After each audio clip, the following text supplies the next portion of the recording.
Assalamualaikum warahmatullahi wabarakatuh.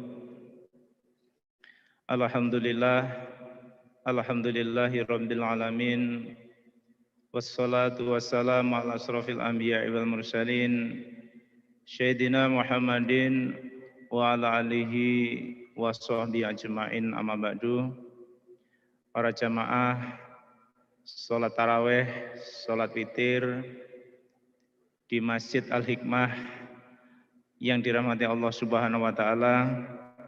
Marilah pada malam yang mubarak ini kita tidak henti-hentinya bersyukur kehadirat Allah Subhanahu wa taala yang mana kita dalam suasana pandemi dan sekaligus suasana Ramadan ini kita masih diberikan keimanan, kesehatan oleh Allah Subhanahu wa taala sehingga masih dengan istiqomah dapat menjalankan salah satu perintah Allah yaitu puasa di bulan Ramadan dan sekaligus kita menjalankan ibadah-ibadah sunnah di bulan Ramadan, salah satunya adalah sholat taraweh, sholat witir, dan nanti insya Allah akan dilanjutkan dengan tadarus secara bersama-sama.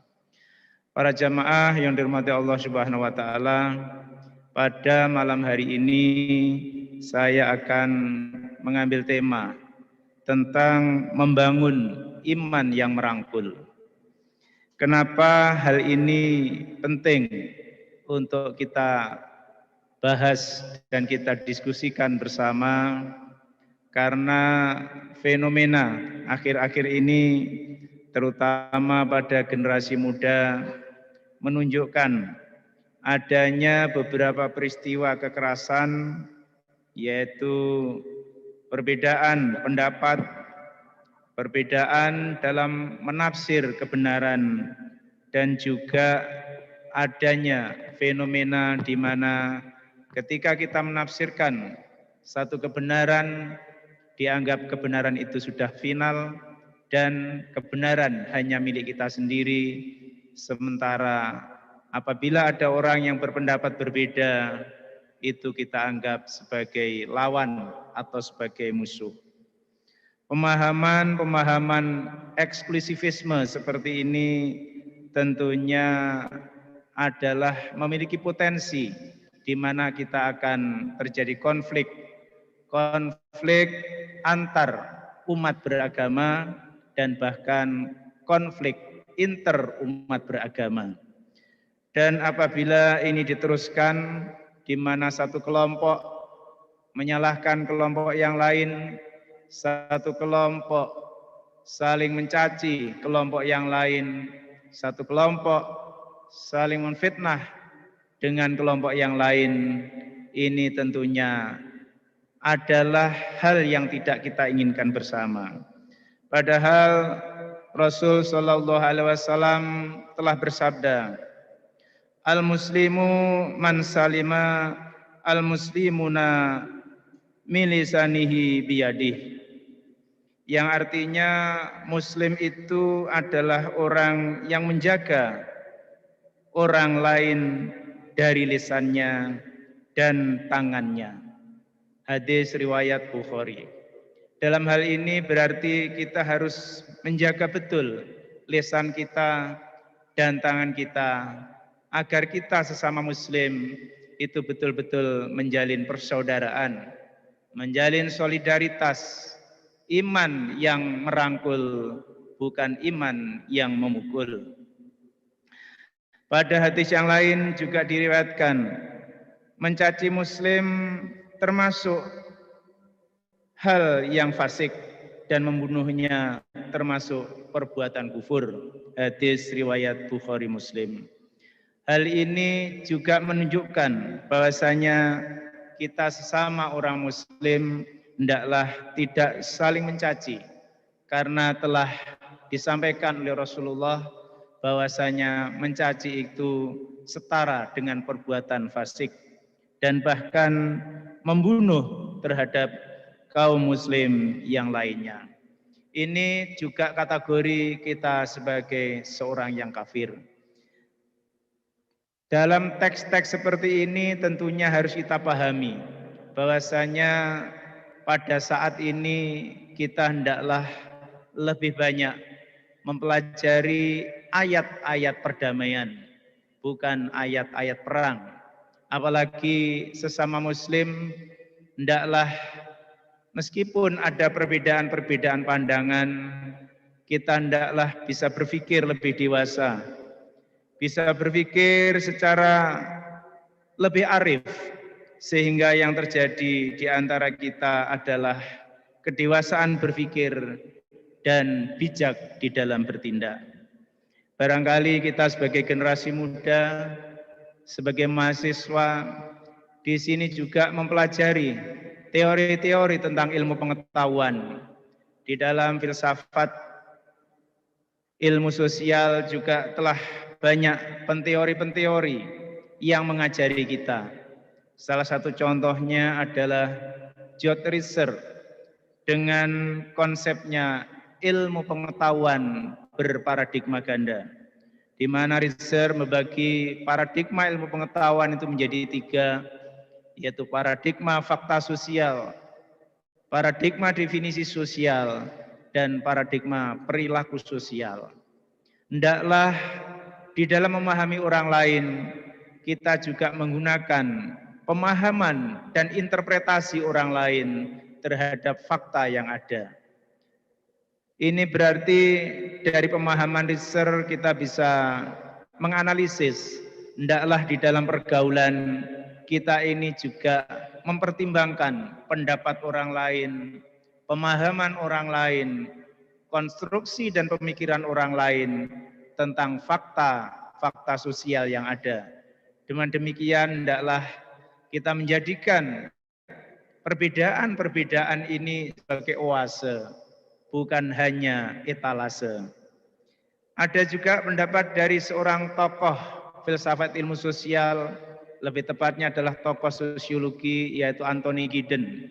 Dengan teori strukturasinya, Giddens juga mencoba untuk menjembatani antara satu pendapat dengan pendapat lain, antara dua kutub positivisme dan kutub konstruktivisme. Ini dicoba oleh Giddens dipersatukan dengan teori the third way atau jalan ketiga. Nampaknya dalam memahami teks-teks Al-Quran maupun hadis, hendaklah kita juga meminjam teori-teori sosial atau lebih tepat disebut sosiologi agama.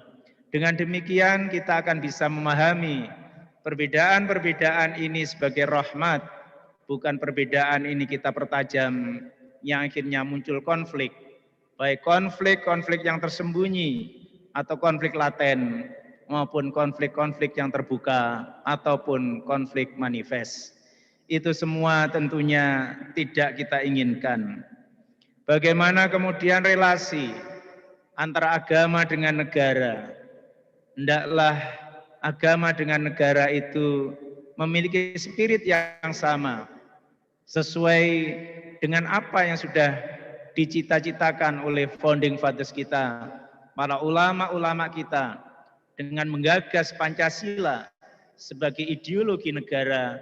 Ini adalah salah satu bentuk diskursif antara agama dan negara, dan di dalamnya ada masyarakat. Ada kerelaan untuk beradaptasi, ada kerelaan untuk mengadopsi pemikiran-pemikiran dari pihak-pihak lain, sehingga semuanya saling berdiskusi, saling dialog, berkompromi, yang akhirnya dimunculkan satu ideologi jalan tengah, yaitu ideologi Pancasila. Para jamaah yang dirahmati Allah Subhanahu wa taala, di akhir dari kultum ini saya akan sedikit menyampaikan tentang teori John Pilger, di mana Beliau menawarkan satu pemikiran alternatif di luar pemikiran-pemikiran mainstream, di mana kita ini sudah terbiasa dengan pemikiran-pemikiran positivisme, pemikiran-pemikiran objektif di dalam memahami kebenaran ilmiah.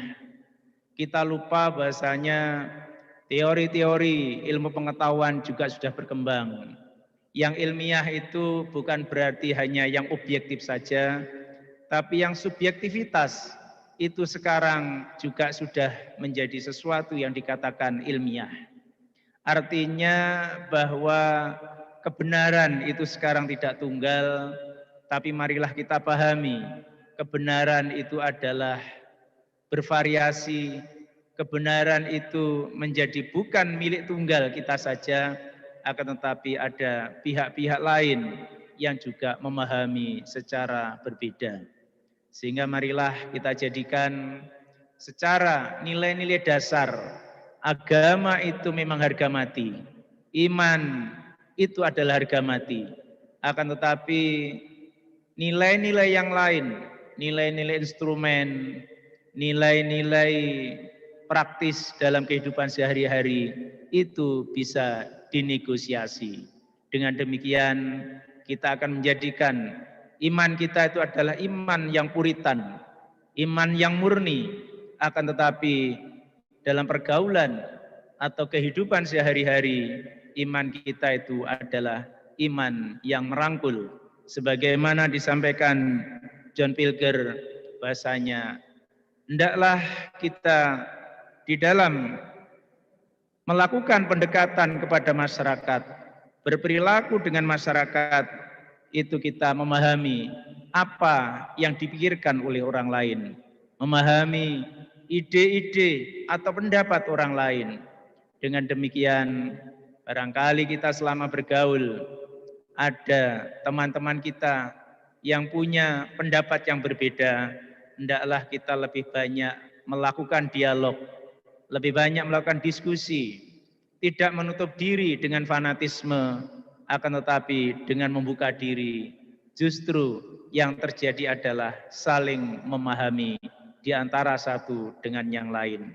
Mudah-mudahan momentum puasa Ramadan ini menjadi momentum untuk saling merekatkan nilai-nilai solidaritas sosial, solidaritas antar umat beragama, dan juga sudah saatnya kita merajut kembali solidaritas inter umat beragama.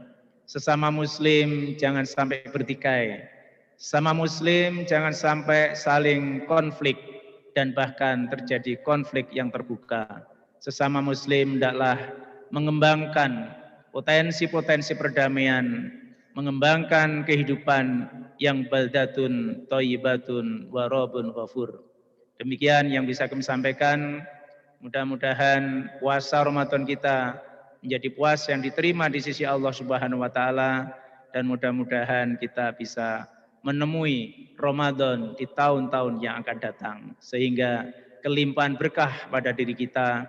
Dan selanjutnya mudah-mudahan adik-adik mahasiswa studinya bisa lancar, yang sedang skripsi mudah-mudahan bisa cepat menyelesaikan skripsinya, dan mudah-mudahan kita semua terhindarkan dari COVID-19 sehingga Allah Subhanahu wa taala tetap memberikan keimanan, kesehatan dan perlindungan kepada kita, kepada keluarga-keluarga kita, dimudahkan rezeki kita dan dimudahkan terutama kita untuk melakukan amal-amal soleh. Akhirul kalam, assalamualaikum warahmatullahi wabarakatuh.